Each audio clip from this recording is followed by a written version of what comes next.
Okay, you can go again, Shastika. People will be Okay, joining. We'll start. Anand, okay, sir. Good people will We be can afternoon, start joining. now, everyone. right? Yeah. Okay, perfect. So I hope you Good, can see my screen okay. No, no, just, we'll have a small intro for you. Sure. Yeah. good Sas. afternoon, everyone. Welcome you all to the third session of PCIMT 21. The topic of this session is cyber risk in medtech, securing smart healthcare. Let me quickly introduce the speaker of the session, Mr. Anant Narain, cybersecurity architect, Global Center for Excellence Mohawk Industries Incorporation, US. He has more than 10 years of experience in telecom, fintech, retail, and manufacturing. He has various work experience as analyst, consultant, researcher, and engineer.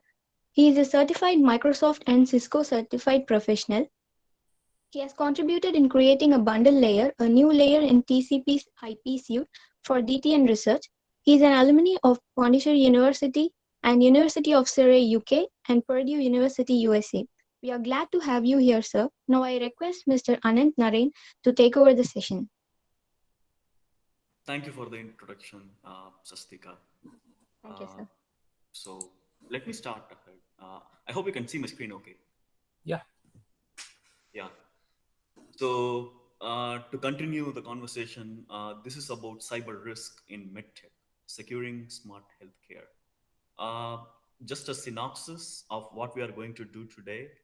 Uh, we're going to just start introducing what is what, uh, why are we here today, and navigating to past, present, future with some pre-digital era of health technology, and how cybersecurity was taking its evolution in the recent past, maybe a decade or 4 or 5 decades now. And because this presentation is specific to Internet of Medical Things, uh, I want to actually give a quick introduction about what is IOMT and how cybersecurity is affecting IOMT, who is breaking IOMT technically, and what is the difference between IOMT and healthcare, things of that kind. Uh, and we also want to discuss the future, how what are the things that we want to target, and how we want to protect ourselves from cybercrime and things like that. So, introduction. The same thing that Sashtika just provided you. So my name is Anand Narayan. I'm a cybersecurity architect for Mohawk Industries. It's a Fortune 500 with global presence for about 10 countries. And I'm a global cybersecurity architect representing cybersecurity for everything at Mohawk. Technically, uh, engineering and architecture, compliance, GRC, policy, and things like that. So I have 10 years of experience, more than 10 years, um, in telecom, fintech, retail, manufacturing, etc. So when it comes to telecom, I work for a company called Alcatel Lucent, which is Bell Labs project. A fintech is actually Incom.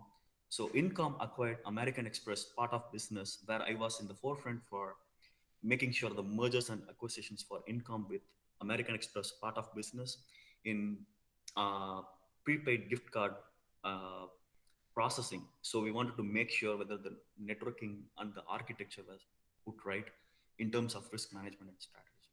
So retail, I work for a company called Focus Brands here in the US. It's a brand of brands. So it technically owns like some 8,000 restaurants here in the US with major brands like Moe's, which is prevalent here in the US.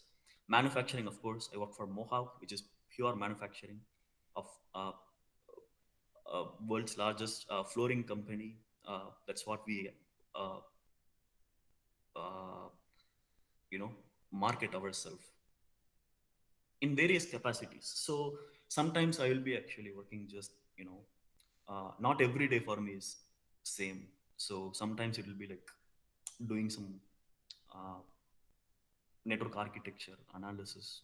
Sometimes it will be completely leadership meeting where we provide some strategies.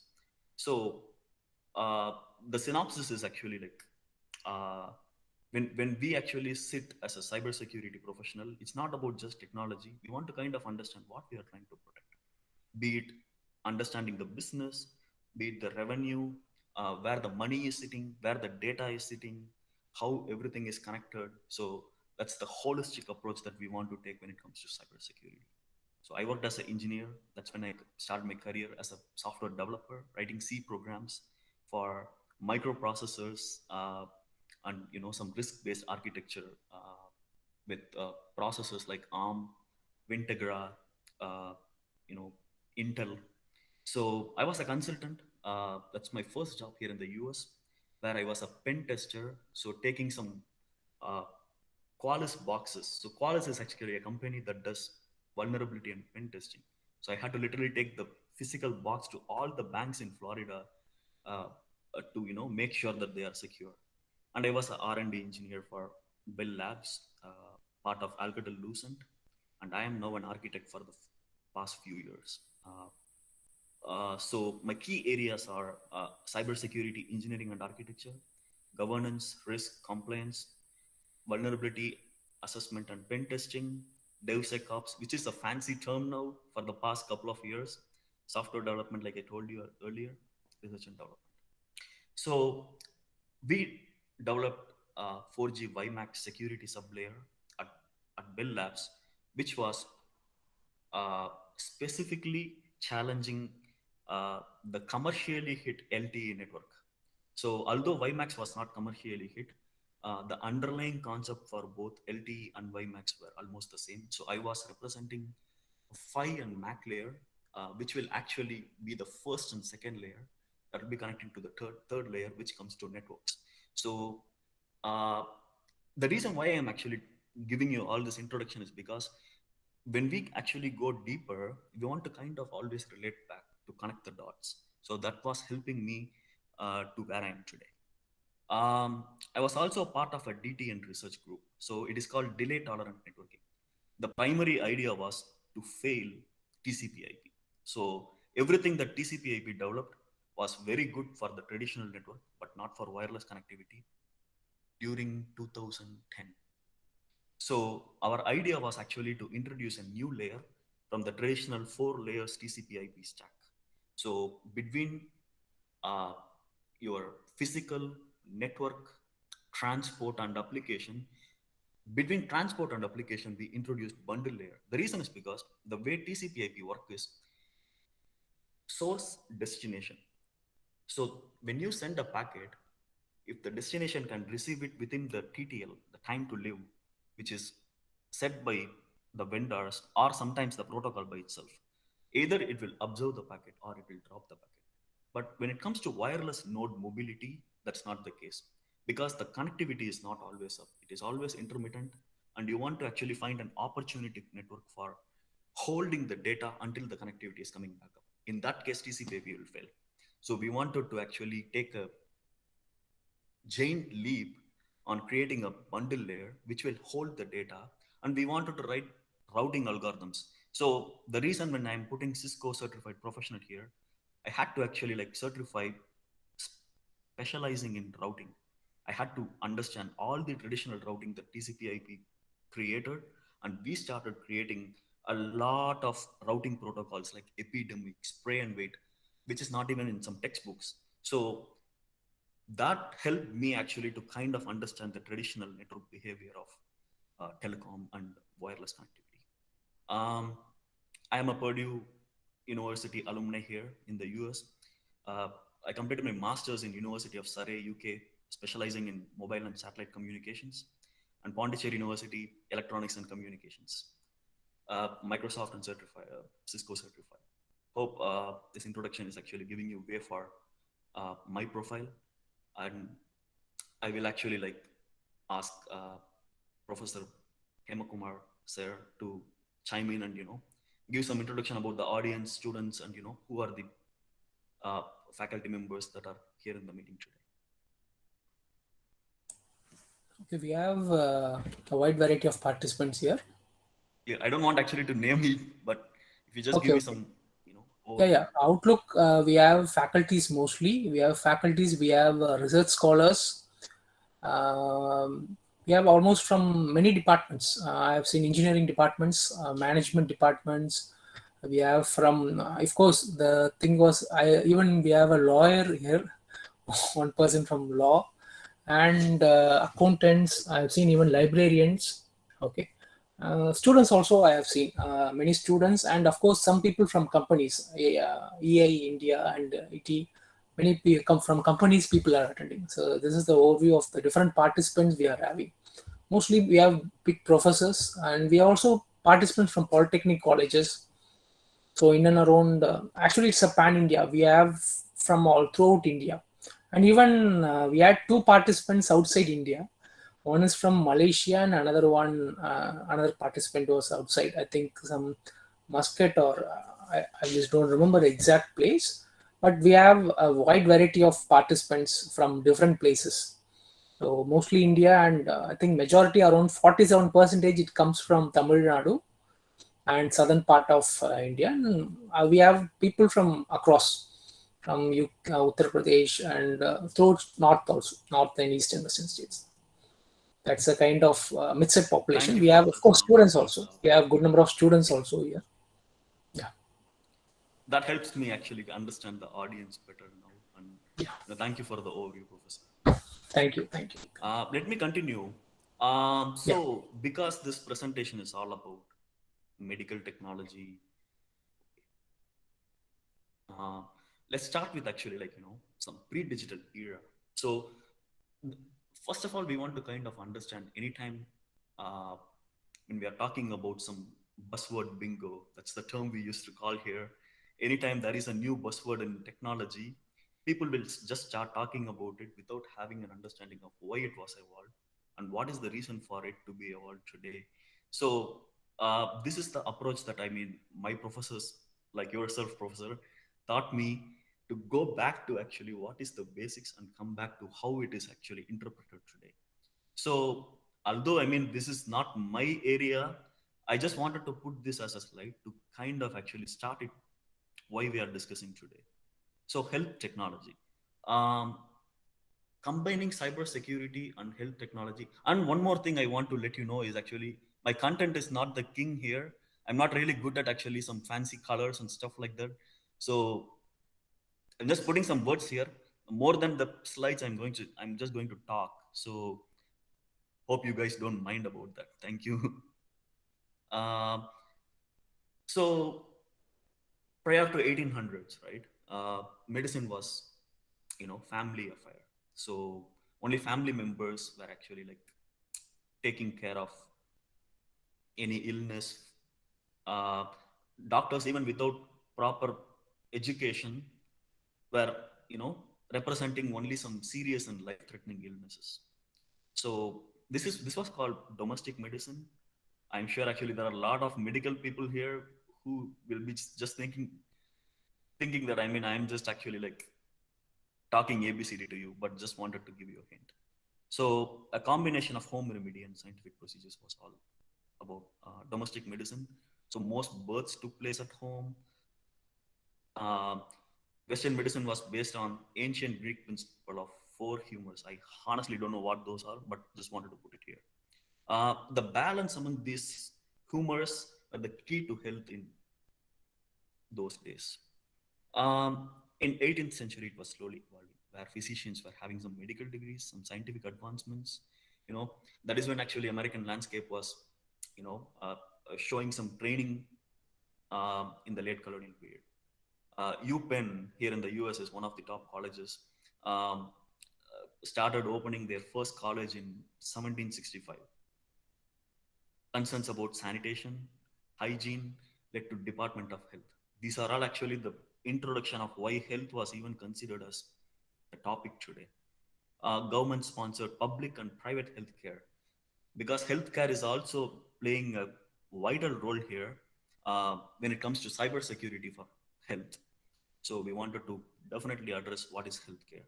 AMA, that was a unified organization here that was established to combine all these efforts in a unified way, like how we call um, ISO, or Open Standard Interconnect. So I think almost all people who study networking will know Open Standard, because a lot of companies started manufacturing their own products and started doing their own things. And for example, if it is IBM and if it is Apple, they don't interconnect each other because they don't have a commonality. So what happened was open system interconnect was introduced, where that was a standard. If you develop a product, then this needs to meet ABC. That is when actually things started connecting. So that was the basics for networking. Similarly, like they actually had a unified approach here to combine all these process in a way that can be auditable, to my knowledge. In 1900s, national health insurance and private health insurance introduced. Okay, isn't it the same thing? Okay, that was government sponsored. Okay, during 1950s, advancement in X-rays, polio, penicillin. Uh, Mid 1980s, HMO, Health Maintenance Organization, that manage unmanaged care. So these are the organizations responsible for relationship between patients and doctors and insurance. Every time when a patient in the US comes, they don't directly go to the doctor without a health ID card, which is completely different here. So when I am actually doing things on my own here with healthcare, but I'm just really thinking how this was even organized as a organization. So that was all started in 1980s. Alternate medicine was in 1990s, and this is actually the introduction for communication advancement, where our topic is coming into play.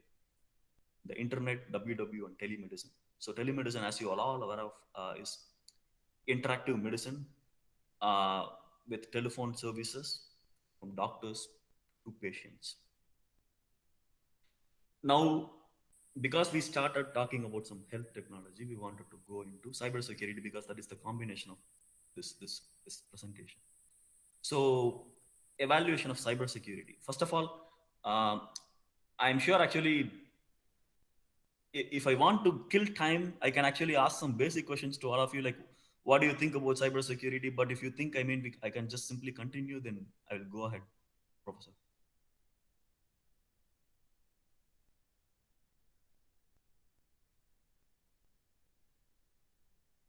Okay, so in 1940s, that is when actually, like, the time before crime. So everything was good. No crime at all. Very limited access to big computers because there was not even a connectivity between one big piece to another. So there is no way that there is a threat that can evolve and emerge.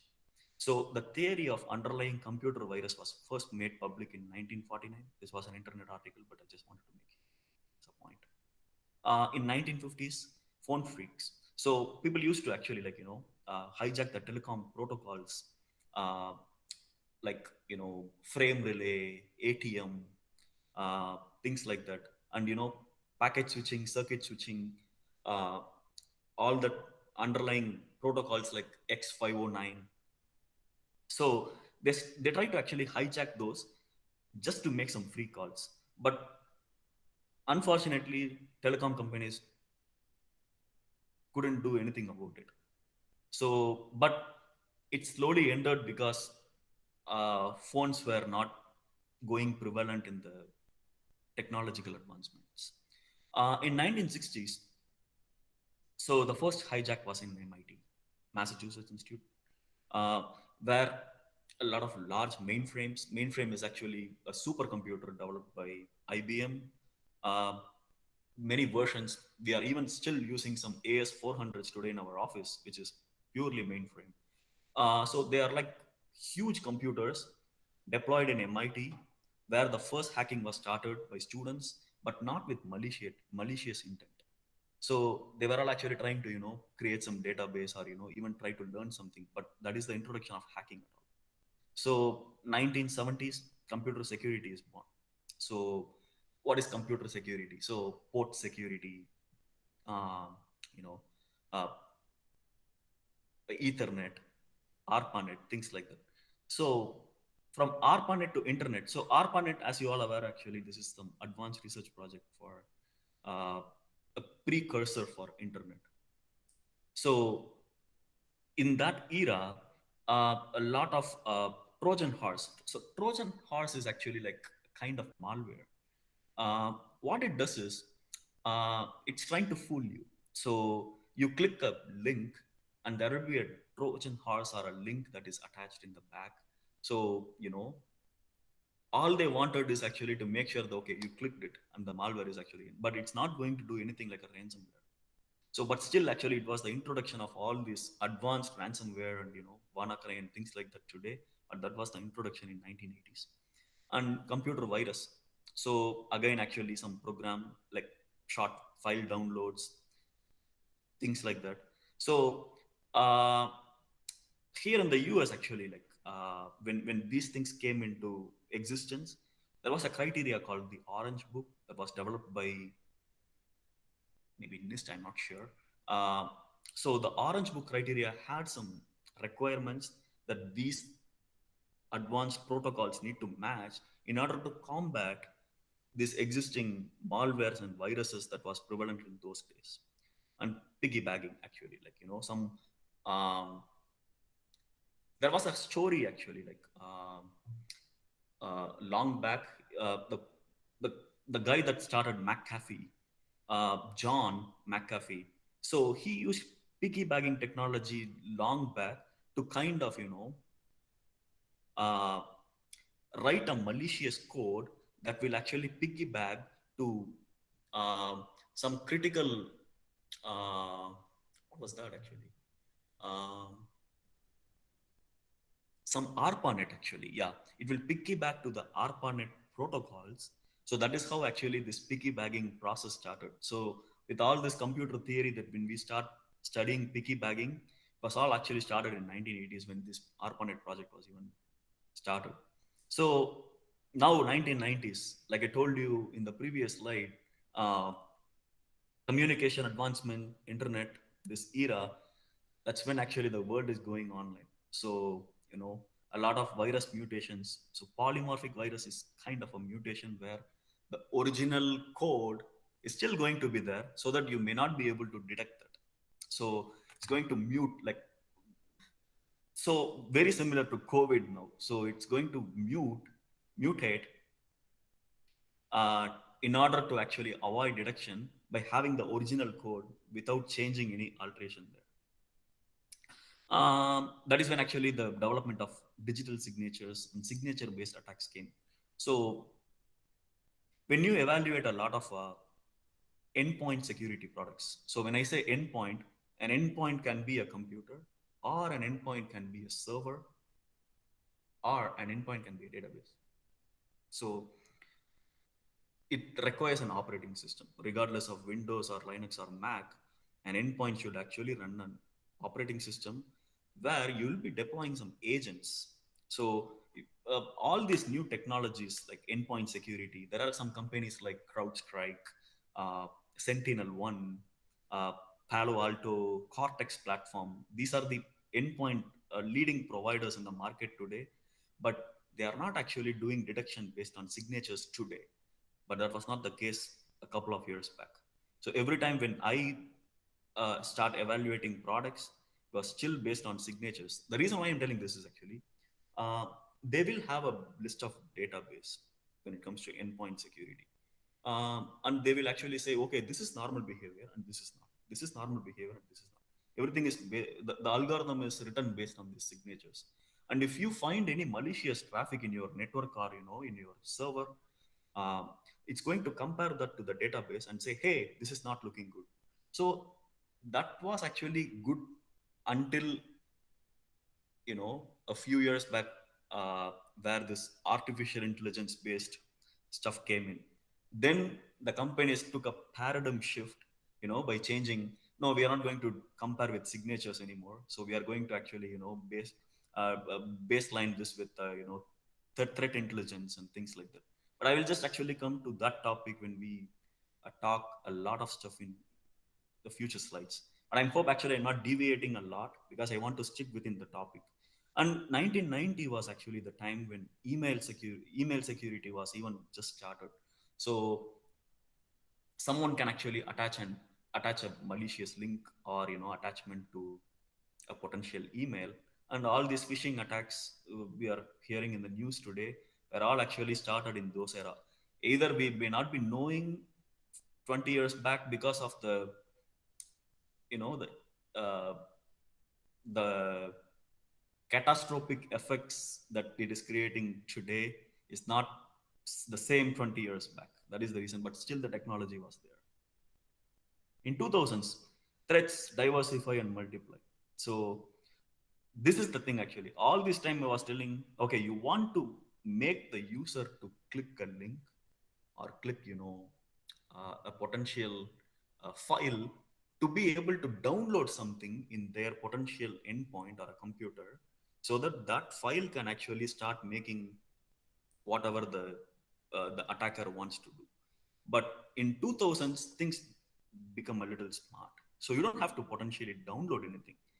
You can infect a good looking website, State Bank of India. You don't want to actually know State Bank of India's original website. You can actually put SBL, which looks like SBI. So similarly, how we are doing smart phishing attacks today, it all started 20 years back, and we are actually just talking about that today. Internet chat relay, this is instant messaging. So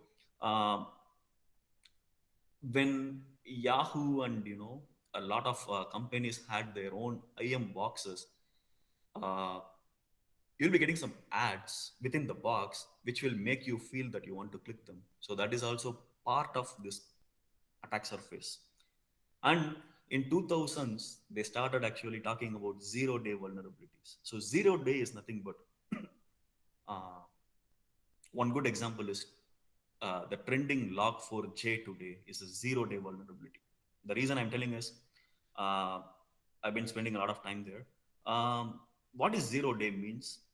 SQL injection. You talk to any database professional about SQL injection, they know what SQL injection is, and they even know how to stop it, because you are making some query that inject in your SQL database code to be able to get an access. So that is a vulnerability. So if you are in some version of that SQL database, then an attacker can actually, make use of that vulnerability to be able to penetrate to your network.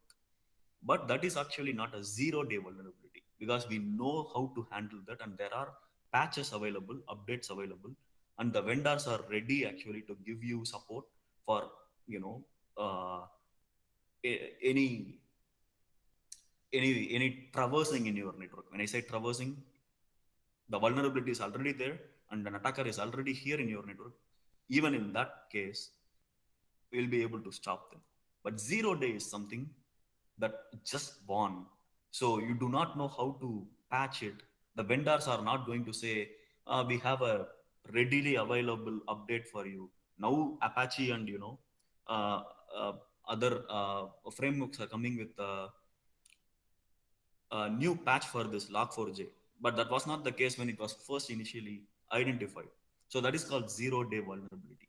When it comes to 0-day, we are talking about vulnerabilities. So what is a vulnerability? Vulnerability is actually uh, uh, a fault in your existing system or code or application or database that you may know or may not know, that is going to help the attacker to be able to make use of that fault to gain access. That is the simplest way I can say vulnerability. But if you go and actually read a definition of vulnerability, it's going to be completely different, but the concept is still the same. 2010s, the next generation. So similar to this, I was giving a presentation to Palo Alto people in 2010 or 12. So that is when, there was a buzzword called next gen firewall, NGFW. I didn't know what was NGFW. Although I was actually writing code for a firewall, I didn't know what is NGFW. So what is next generation is actually like, the companies are not doing the traditional way of security today. They are actually taking a step ahead of actually how to combat potential vulnerabilities or attack surfaces that are possibly created by the connectivity itself. So a firewall is not just going to be a firewall, it is also going to be uh, an application URL based filtering that is not actually a traditional firewall. So this is a next generation firewall. I think I'm talking a lot of technical here, but if the technical people are actually here, they know what I'm talking about. So the reason I wanted to talk about next generation is because in 2010, next generation was already a buzzword for a lot of credit card hack, leaked National Security Agency database. I told you about Yahoo, right? Yahoo is in 2010. WannaCry ransomware. I am doubtful about it is 2010. The reason they put 2010s is because WannaCry was actually during 2016 and 17. So that was actually the first place WannaCry was uh, uh, identified is just 2 blocks away from where I'm sitting. So a company called what's the company name? It is called X. Oh my god. Okay, it's a credit card based. It's a credit history based company. It's not suddenly coming into my mind. It's a very very good company. Let me check actually. Sorry. Um,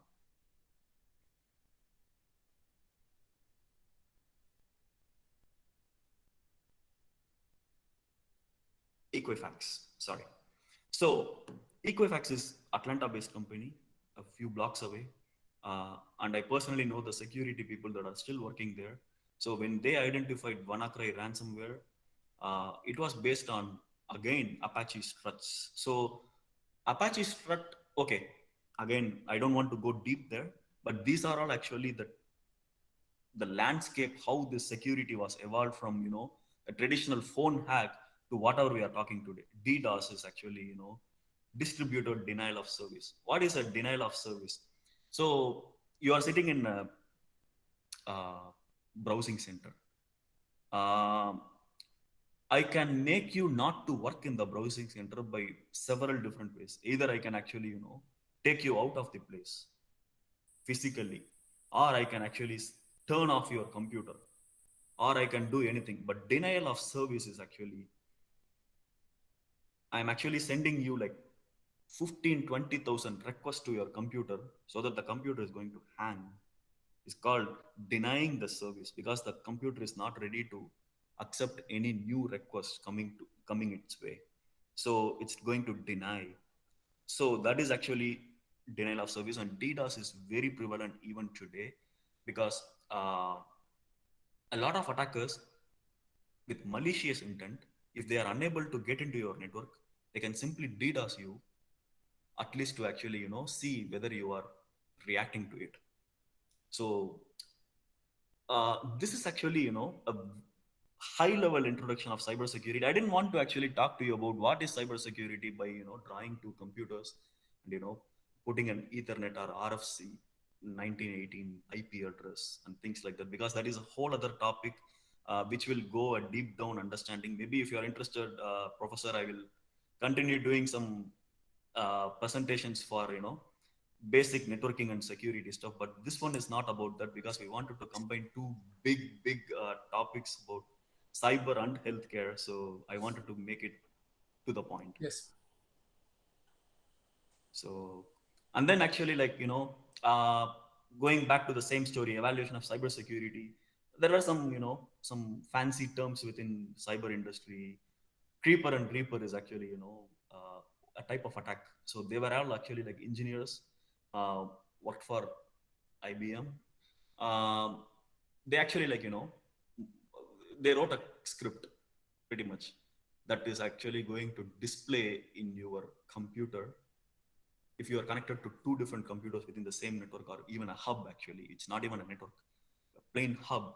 This code is actually going to be broadcasted to every computer within that hub or a switch.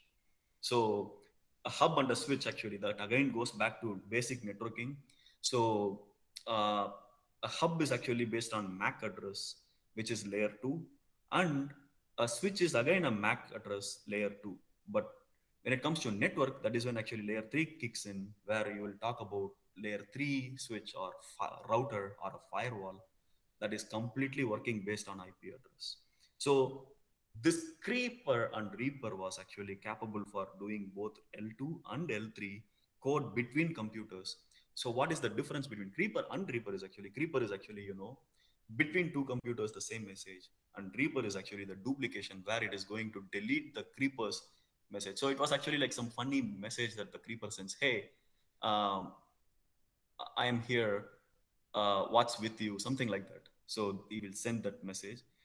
Again, it was not actually for a malicious intent, but he was able to gain access to the computers that was connected within the network. That was the theory of, I mean, why we are talking about that today. When they did not address that, he was able to send Creeper and Reaper, and he was even able to be sending some crash programs, but that was not his intent. But he was capable for doing that. So the other thing was Morris Worm. That was the first DOS attack that was ever introduced. Like I told you, what is a DOS? It is a denial of service. And we talked about virus era, antivirus solution. Like I told you, like the top endpoint security. So antivirus, anti-malware, anti-Trojan, anything anti today is completely packed into endpoint security. But it was not the case a few years back. So when I actually worked with a company called Incom, we had a McAfee product for antivirus, like how you have it in your computer. We had it for enterprise version, which was doing nothing but antivirus.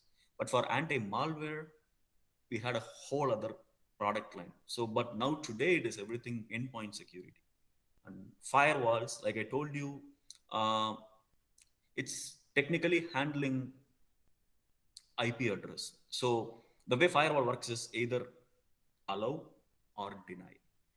It cannot do deep packet inspection. So when I say that, uh, you are sending a message from outside of a network to another computer that is within this network. And if you want to analyze this traffic, a firewall is actually going to only allow the traffic if there is already a rule from that computer's IP address to this computer's IP address. Else, it's going to reject it. Why are we talking that today? Even if you have a firewall, there are chances that there may be tens of thousands of firewall rules in a typical enterprise where a firewall engineer may miss a lot of obsolete rules that were written 10 years back, and that may be opening a connectivity to a malicious user. We may not be able to track that. So that is when actually like you have IDS and IPS in my bullet points, that is intrusion detection and intrusion prevention system, which is kind of a deep packet inspection where even if you have a firewall rule, but if the traffic is malicious, we'll be able to actually monitor that based on some signatures or sometimes the threat intel, or even the net flow. That is what actually the term that we used to call for network traffic monitoring. So it's called net flow data, where that net flow will actually give you some significance of, okay, this is not looking good. So this is all actually the technology I wanted to give you. And my intention for this presentation is not to actually teach you what is cybersecurity. I want to just give you some buzzwords. And if you're still interested, we can get in touch. We can be in touch, and I mean, I can expand whatever I'm talking to you about. But my idea is actually I want to give you some buzzwords. If you have time, go and look at all these buzzwords and make yourself aware of what's going on in the industry today. What is next? Enhanced cybersecurity. So that was one of the evaluations where incident response was even a talk uh, talk of the town. So all these previous generations incident response was not taken that seriously. Even I've seen that age within cybersecurity where IR was not even considered as a major topic. But because of all these potential attacks, incident response was significantly important for any cybersecurity organization. So what is incident response? First of all, what is an incident? Uh, Whatever you are talking about, some event within cyber, hey, I'm seeing a firewall rule that is actually allowing connectivity, or I'm seeing actually a user that is accessing a file server that he is not supposed to do. All these are an events. But when will an event become an incident is actually when something is going wrong, that is doing damage to your business. That's when it is an incident. So how are we going to respond to that incident is based on your game plan. So you'll be creating some incident response playbook, workflow, and all these technology buzzwords within a company to make sure if there is a potential DDoS attack, then these are the steps that we want to follow. It may be manual, it may be automated with the modern fashion orchestration and automation tools available in the market today. So, but the core idea here is actually that enhanced cybersecurity concept was even an introduction in that era. And then continuous monitoring. So now we know actually, okay, I know what is an incident, I know how to respond, but can I just leave it there? No, you want to continuously monitor to make sure nothing is happening wrong in your industry. So that is also an introduction where a compliance team was created to make sure, hey, do you have 10 firewalls because you have 10 different networks? Do you have DR, which is disaster recovery? What if the complete network is going down? Do you have a game plan to shift to a completely different data center or cloud or things like that? So that is compliance. So security, I mean, whatever we discuss, we can put everything together. Vulnerabilities in network. I gave you one example about you know SQL injection. So there are a lot of stuff actually, like there is a framework called MITRE ATT&CK framework. So that is going to provide you possible attack surfaces and attack vectors within cybersecurity, where if you are having Windows Active Directory server in your environment, then this server is malicious to these 10 different attacks. So that is an attack surface. What is an attack vector? Vector is actually if you are having a specific version of that AD server, then a potential vulnerability is going to make the attacker do some malicious code process. That is a vector actually. So this is more of a vulnerability management topic, but I still wanted to bring this to our conversation to make you aware of how a vulnerability management is handled within network, system, software, devices, and databases. Finally, manage cybersecurity services. That's the buzzword today for everybody, including myself. So for any organization that you are working today as a cybersecurity professional, you have only two choices. Either you want to make your organization as a cybersecurity company. For example, Mohawk Industries, right? It's a carpet and flooring manufacturing company. What does it have to do with cybersecurity? It doesn't have anything to do with cybersecurity. So, but we are having actually 50 different people trying to protect the company. So is it a cybersecurity company? No. But are we making our team as a cybersecurity company? Yes, we do, because we have engineers, architects, analysts, senior leadership management, everybody with only one goal: to protect the company. So that is actually, an in-house team. But what is managed services? So not everybody is having the appetite to own a inside cybersecurity team that can protect their global presence. So sometimes actually, some third-party companies will provide a tool, and then they say, in order for you to manage this tool, you don't have to necessarily hire like 5 different analysts to watch this continuous monitoring process, which I just told you earlier. Instead, they're going to say, I'm going to provide you staffing plus solution, and we also can do some audits and assessments for you to make sure that you are actually intact with everything that makes you secure. So that is managed services. So I will just go through actually what we discussed in the past, because we talked a lot about things. This healthcare thing actually, which I'm not expert, but when it comes to cybersecurity, we just started some evolution, and we actually slowly started actually talking some technology stuff. So this is the evolution of cybersecurity, how we just started, and what are the things that we are having today. So let me pause. If anybody have any question, you can ask.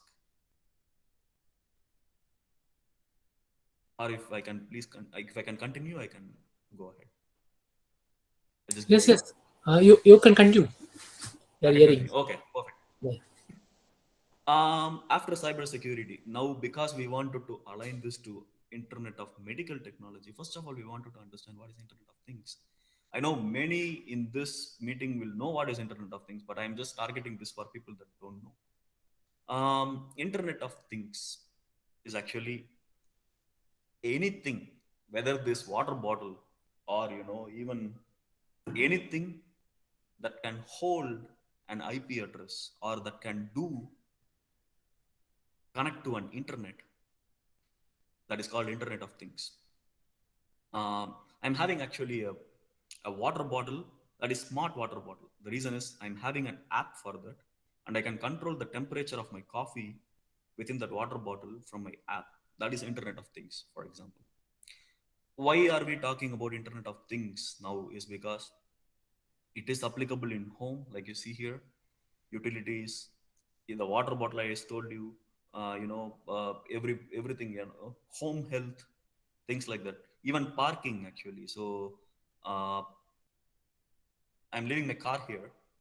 I don't want to necessarily lock it because I'm having my car app available in my phone, where I can actually just voice command saying that lock my car. It's gonna lock my car. So that's Internet of Things. Um, then coming to community, some retail and factory and things like that, surveillance camera, everything is actually connected to internet today. So that is Internet of Things. National defense, infrastructure, everybody are internet today. uh, Policymakers, law enforcement, all that, everybody are using. So if you are actually speeding in the road, they are not actually giving you manual paper nowadays. They just actually have some smart uh, point of sale, where they are just going to print you everything that is connected to their database. So that is Internet of Things. And finally, doctors and nursing staff. This is where actually our topic is going to go ahead, which is purely medical. Although this is not saying medical, this is where actually our focus is going to be. Uh, the Internet of Medical Things is also actually part of Internet of Things. The reason it is medical things is because I don't know who termed that word. Probably they could have termed actually Internet of Things for medical technology or something like that. But this is Internet of Medical Things, which is strictly what is going on within the medical industry. Excuse me. So now I talked about IoT. Let's talk about what is cybersecurity for IoT. So, like I told you, a lot of stuff about actually like industries today. Uh, 10 years back, Mohawk Industries didn't want me to work for them because I don't have a job there. All the SCADA and HMI and all industry-based control systems were in its own island. People go to factory, run the mission, complete their work, go back home. So I didn't have a job there. But why am I there today is because those missions are getting evolved to be able to connect to the internet, like I told water bottle example. So now the missions are trying to connect to the internet for a betterment of their services, so that actually like you don't need like 10 people to manage 10 missions, but just one sitting in front of computer where all the missions are connected, so that you'll be able to easily monitor which mission is running high, what is the temperature, how much time it is good to run, on things of all the kind of good things. So that is when actually Internet of Things is having a cyber security focus. Every time something is connecting to internet, welcome to cyber security, because now you want to add additional protection to make sure that mission is not going to the wrong hand. So why do we think that it should not go to wrong hand? Is the wrong person always watching you? The answer is yes. Uh, One good example will be Colonial Pipeline uh, attack that just happened a few months ago in the United States, that shut down all the gas stations here, the petrol bunks here, uh, for almost 6 states, southeast states, including Georgia that I'm here. It I couldn't travel. I couldn't go to work because there was a shortage in gas. So when we say gas here in the US, it is petrol or diesel. So uh, the intention for the user was not to gain money at that point. They wanted to disrupt the business so that they will be coming in the news. So the same thing can be applied for all the companies like Mohawk or Bank of America or anybody, because everything is going smart today. So Internet of Things is expanding. So does cybersecurity. So this is actually balance between both world. So someone is actually trying to develop a lot of products. We are in the forefront to develop protocols that will support the security for everything that is being developed. So just to give you a synopsis. So this is why I put this diagram is actually like to give you a high level architecture. So there is some internet, some cloud systems, and cloud by itself is a huge topic that I can talk for 2 hours, but I don't want to take a lot of time here. Cloud is either you are owning the cloud or you are actually renting the cloud. Those are the only two clouds that are available. But the flavor is actually uh, infrastructure as a service, platform as a service, and software as a service. We are meeting today in Google. It is software as a service because we're just using their software, which is a third party, to talk to each other. But we are not actually putting a server in Google, but they do have a platform called GCP, I believe, Google Cloud something, where you can deploy some server and you can put your own files and your own operating system and manage their vulnerabilities. So that is infrastructure and platform as a service with subtle variation. I don't want to go deep there, but that is the cloud part that I'm talking about today. Why cloud? Exfiltration attacks. So what is exfiltration and infiltration is? Exfiltration is the data that is an attacker taking away from you. Infiltration is the malicious file that the attacker is trying to inject in your network. So when you have a network and if there is an exfiltration data, we have a lot of tools available today. So I can easily identify if there is an exfiltration attack going from my network. Immediately I will get an email. But not all companies are having that visibility. So majority of the IoT cybersecurity companies are not having that visibility today. So cybersecurity is prevalent there, significant there, and even actually uh, requiring persistent monitoring services all the time. Um, Threats from unauthorized access control. Okay. Every time when I'm seeing all this thing, I wanted to actually talk a lot about it, but given the time, I wanted to just limit my presentation. Access control is nothing but network access control, system access control. So what are the different kind of controls that you have within your network? And what is actually the identity access management? So that is twofold. One is actually identity management. The other one is access management. Actually, it's threefold. And the third one is privilege account management. So for example, if you actually have a financial system that should not be accessed by anybody but just the HR, then you are going to create actually a privilege account for them by using some multi-factor authentication that only they can access it. So I will talk about that multi-factor and stuff like that in my future slides, but that is access control and identity access part.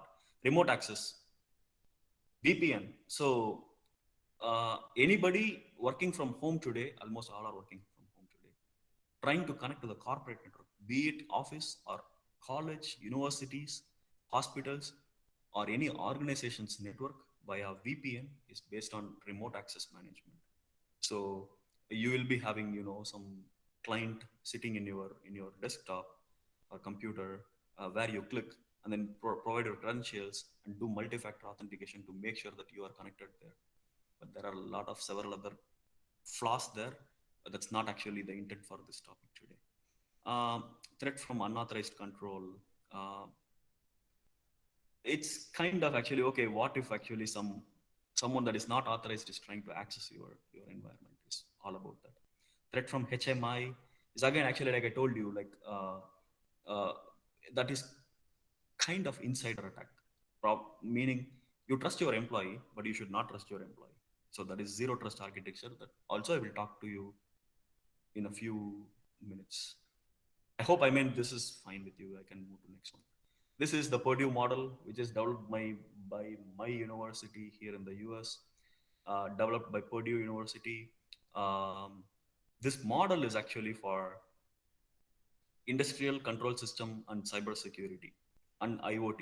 So what they did is actually like, because there was a huge gap between industrial control network and enterprise network. When I said enterprise network, the data center I'm talking about, where you put your servers or data bus and things like that.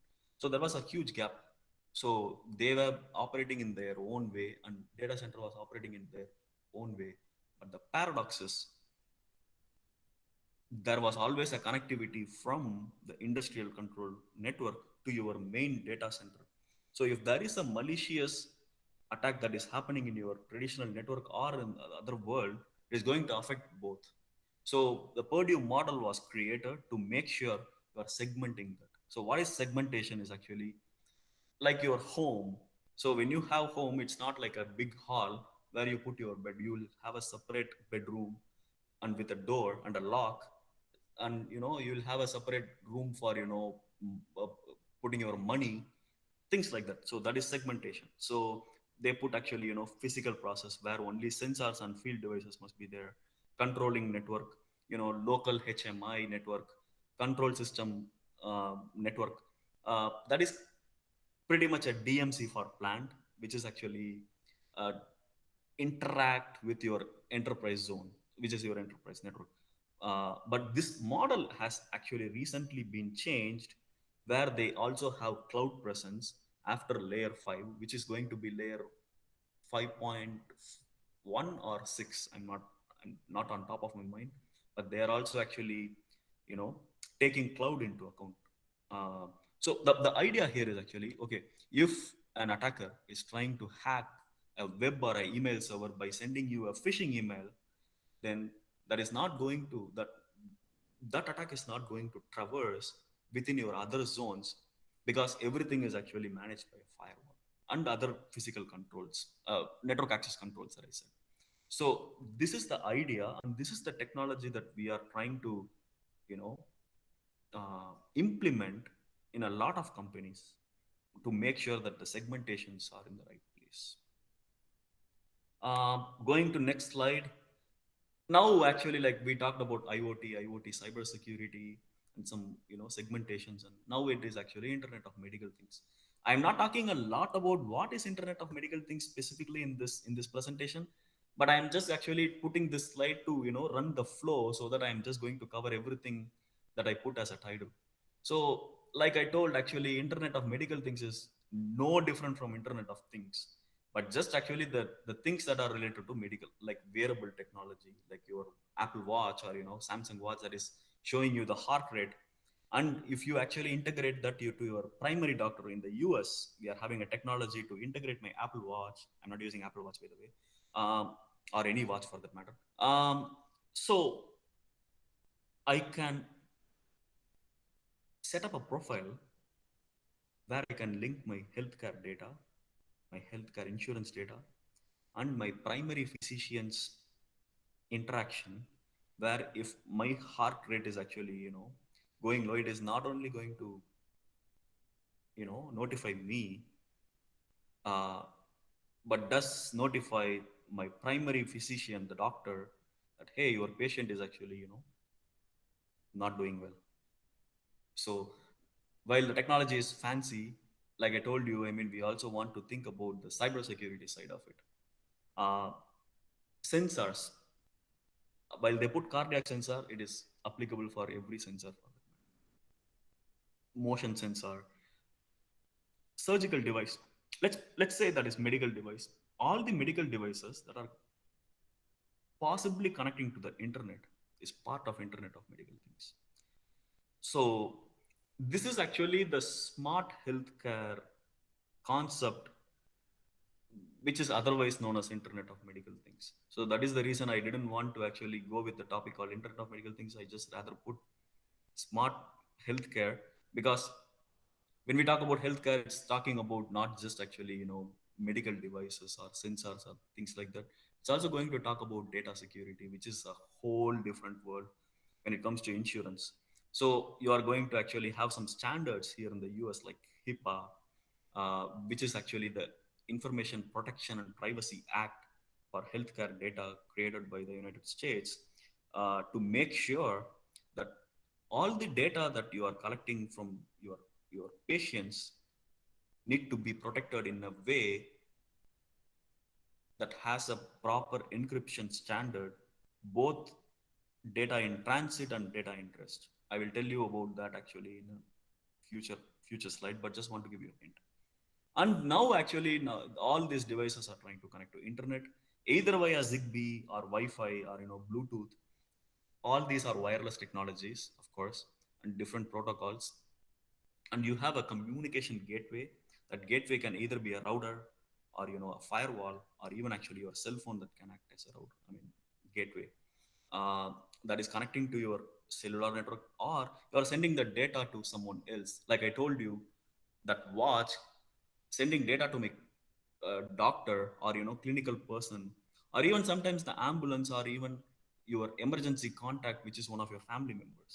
But the point I'm making here is actually end to end, we are all actually connected uh, within one concept called actually Internet of Things, where now it is applicable more for medical technology. And because healthcare data is very critical, I am sure that Internet of Medical Things is going to actually uh, take a giant leap in the next coming months and years to make sure that everything is protected. And I'm sure actually India will develop its own standard to make sure uh, uh, everything is protected with these guidelines, or they're going to create some act, or some privacy or information security policies and things like that. So that will actually also include Internet of Medical Things. Okay, all the hospitals that are collecting patient data, or if you are actually having some sensors or medical devices, want to actually uh, meet these requirements in order to run your industry. So that is actually the compliance and policy standpoint that not just US or India, but everybody needs to take in order to protect ourselves from going back to the wrong hands. Next slide. So who is breaking into? All this time I was actually giving you some hint about what is what. I was just talking about okay, what is healthcare, what is cyber, what is IoT and things like that. Now we want to kind of actually connect the dots. So who is trying to break? Meaning, what is the kind of hacking or the cyber security risk that is actually taking place into IOMT today? So this is according to the Forrester report. Unsecure medical devices are putting hospitals and patients at risk because of no patching or no update to their secure code review or any practice that they make within their IT framework. So the other thing is actually vulnerability, which I just talked to you. Medical devices are vulnerable to just 4 important attacks according to Forrester, which is DOS that we discussed. Therapy manipulation is actually like if someone is trying to take control of a hospital's data, or a, a device that is required for treatment, they can manipulate that, or they can actually do a re-entry of the current patient's data, so that the doctor is not going to see the actual data of the patient. So that is actually the patient data theft. Asset damage, and like I told you, Colonial Pipeline, they didn't gain anything out of it, but they did actually. So that was a ransomware attack. So after 4 days of no gas, the company actually paid the ransom to get released. So similarly, like if someone is trying to do an asset damage, the company is going to be ready to pay the money for the attacker to stop the damage, which is having a higher potential for the company because the reputation is going to go bad. So the other thing that Forrester is telling is start reducing your risk exposure today assets to risk levels. Okay, that is a good point. Not all the assets in the company are same. You have 10 firewalls. Not all 10 firewalls are same. Although they are same brand, the same product, even deployed in the same way, they are all having a different risk level. A perimeter firewall, which is actually the outside edge firewall, will be having a higher risk than that of a firewall that is sitting inside of your network. So you want to kind of actually assess risk level for each device. The reason I'm telling firewall is because that is how the conversation started, but that is applicable for all servers, network, and whatnot. even the data.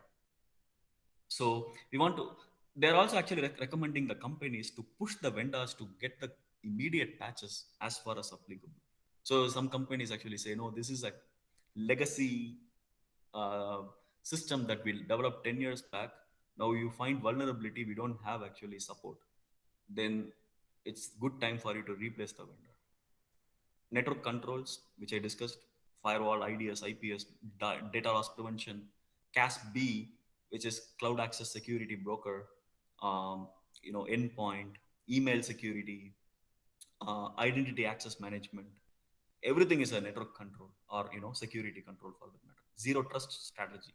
So this is something that I just told you in a couple of slides back. Zero trust is nothing but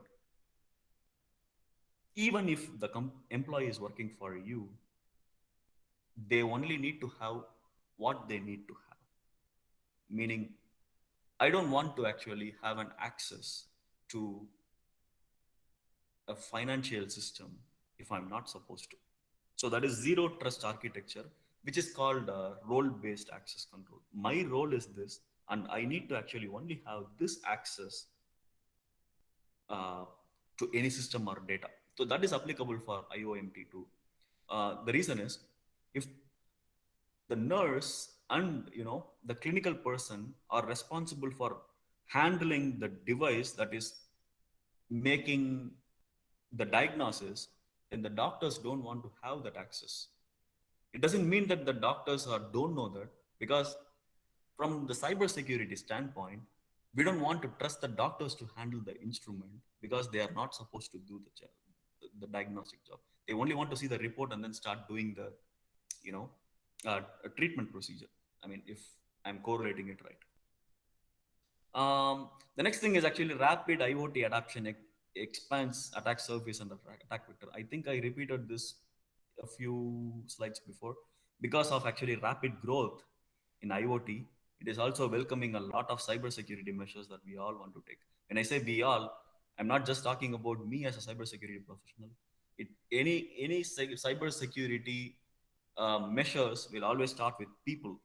So it's people and then the process and then comes the technology. So people is all of us actually. When you are actually having a remote access, uh, uh, you know, possibility, you want to limit yourself to make sure that you are having multi-factor authentication every time you are trying to access the network. One good example. This is actually the statistics that provided by Forrester again. Because I talked about attack surface and attack vectors, these are actually the attack scenario, which is like patient safety is medium or high. Patient safety is medium when it comes to patient data theft, but it is high when it comes to data service. So you can actually match the data. I will share this presentation slide to the professor. If all you're not going to gain anything by reading this presentation, but you're going to find the buzzwords that we are talking today to be able to correlate, okay, how you want to research further on any specific topic that we discussed today. That's the idea of this presentation, just to give you a hint of how things are going from textbook definition of what is security or what is industrial, Internet of Things, to how we are practically doing it from the enterprise standpoint. That is all actually my intention for this presentation.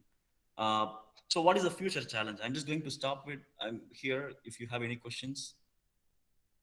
And if not, I'll just actually start in like 5 seconds. Okay. So finally, now all this time, actually, we were talking about past and the present attacks. Now, what is the future? Because digital transformation in healthcare is actually not just limited to whatever we just discussed.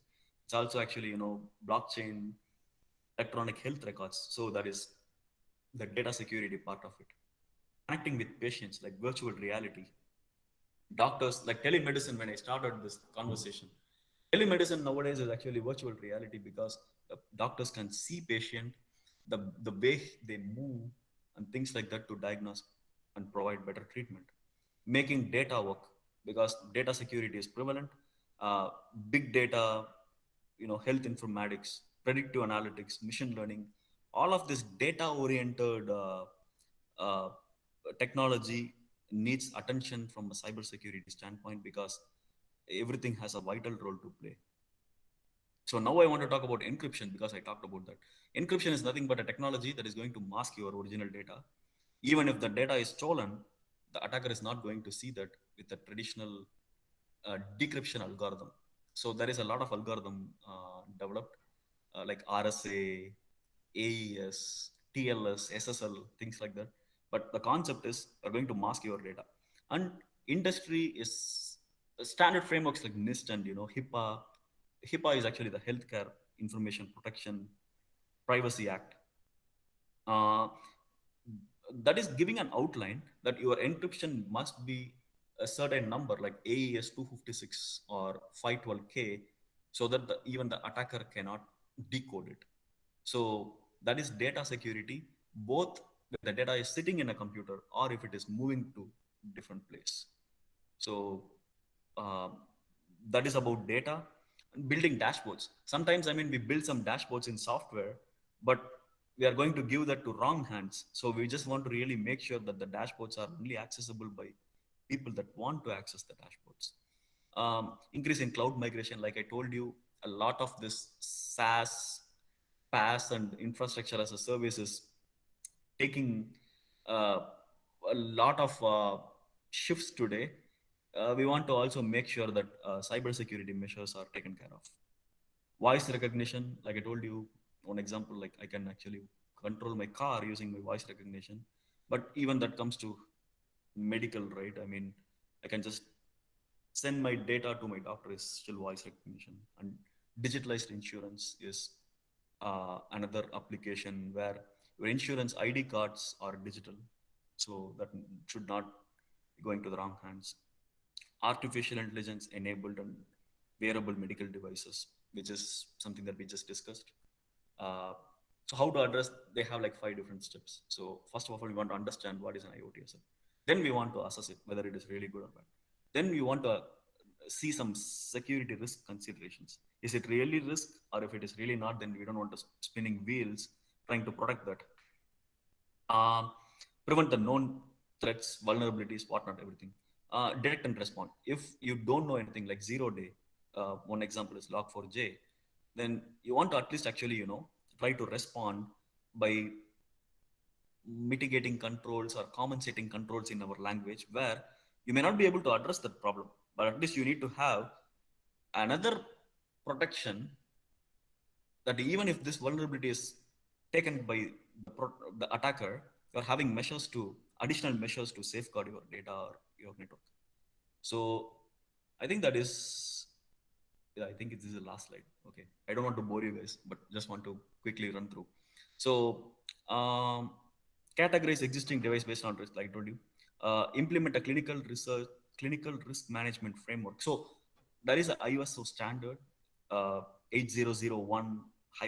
So that is actually talking about a lot of clinical cyber risk. So which is really good to take deep dive. Ensure that your organization follows basic security hygiene, which is obvious. Include security requirements in new device RFPs. What is RFPs? Request for proposal. So if I want to replace my endpoint, then I want to actually send an RFP, making sure, okay, I want ABC to meet my requirements, and you want to have cyber security in your contractual language as well. So I'm developing something called a security addendum, where we are changing the previous agreements that made 10 years back to make sure that the security language was not there. Now they are going to be obligated to sign the new document that we are creating. So one good example. Invest in network threat protection to prevent malicious medical device traffic. This is a recommendation given by Forrester again, so which is because of the device traffic nowadays. And finally, zero trust architecture that we discussed 1 or 2 times. Do I have one more? Okay, MFA, multi-factor authentication, network behavior analytics, which I told you, like kind of a net flow data that's going to give you some additional threat intelligence based on the anomalies that we detect. Real-time protection is ongoing efforts that you are making to make sure that you're getting a real-time data to observe real-time analytics. Sandboxing is nothing but you're trying to actually do some testing, like a honeypot architecture, where you're inviting the attacker to attack you, but it's not going to disrupt your production network. Forensics, very important, which is something happened. Now you want to actually know who did what. That is when forensics kicks in. Backup and mirroring is always actually good to have a backup. If everything fails, you still have a backup actually. Mirroring is nothing but a technology similar to data BCDR, which is called business continuity and disaster recovery. Web application firewall, oh good, like SQL injection or cross-site scripting. These are the type of attacks that someone can make in your applications. So if you have a web application firewall, which is very similar to the traditional firewall, these are actually some recommendations that are given by Forrester to address cyber security for industrial medical, Internet of Medical Technology. Oh, finally.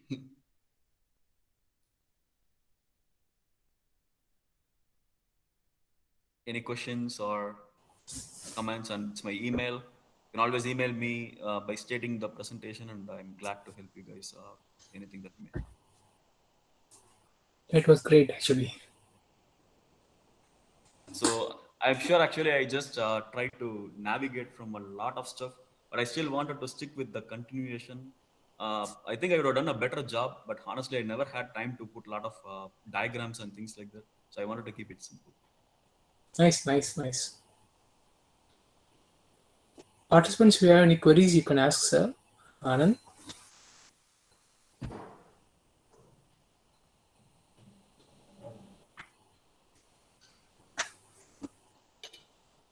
You have any particular softwares which offer training in security aspects? There is something called Cybrary. Like library, we have Cybrary. Okay. Cybrary is there is a paid version as well as there are some free versions. But I have a lot of cybersecurity content that I can share with you for any specific topic, because cybersecurity by itself is a very broad topic. Now Yeah, you yeah. want to actually, know which part of the cybersecurity that you are trying to research. Okay. But I will be having some documentations around whatever topic that you want, so that even if that is not available online, I will try to find somewhere. Yeah. I think I'll have to stop presenting. Yeah, because yeah. my internet is actually, I think. Thank you, Anand. Thank you very much for. No problem, sir. It's a very odd hour for you, actually. No, that's fine actually. I mean, I was prepared. I usually spend some night hours because being a cybersecurity professional, I wanted to make sure. Yeah. So Really, we have a lot of persons for computer science, and they very much know about these terms, whatever you have mentioned. I'm clear. also able to appreciate most of things, denial of service. Uh, I got some practical examples, in fact, from the information you shared, actually. Clear. It was So nice. each by itself is a big topic, unfortunately. Yeah. So if I'm going to talk about just layer one security, it's going to take like 3 hours for me just to talk about layer one. So I may not be able to deep dives what is cyber security for them to, but because they are computer science, uh, my suggestion for them will be uh, able to connect the dots. Unfortunately, today, what I'm seeing in the industry is a lot of people that are trying to come and study artificial intelligence, robotics, and things like that. Probably they did not spend time being a full stack developer, or spending really some time to be a software developer to be able to understand these advanced technologies to write some custom algorithms, which is critical for them to do their job. So the same thing with cyber security too. You can start as a network engineer or firewall engineer, but if you want to talk about cybersecurity from different verticals, you either have to actually study that subject in college and take some practical uh, examples, doing some projects, doing some industrial collaborations. Yeah. That's going to give them a lot of visibility on what's going on, Yeah. because everything is very tough. Because long back, I mean, I'm sure actually in 2004, uh, it was actually like, okay, you do EC or computer science, the difference is going to be only bare minimum. But now actually, like, within computer science or within EC, there are like so many stuff that you want to learn. Yeah, definitely. So which is making the new students, I envy, at the same time I'm also feeling sorry for them, because there is a lot that they want to do. Yeah. Definitely. I can understand that. We shall end it, Sastika. Yes, sir. Yes, sir. Thank you, sir. It was a great session. I hope everyone would have learned something new from you. And I request everyone to fill in the feedback form. Thank you, Anant.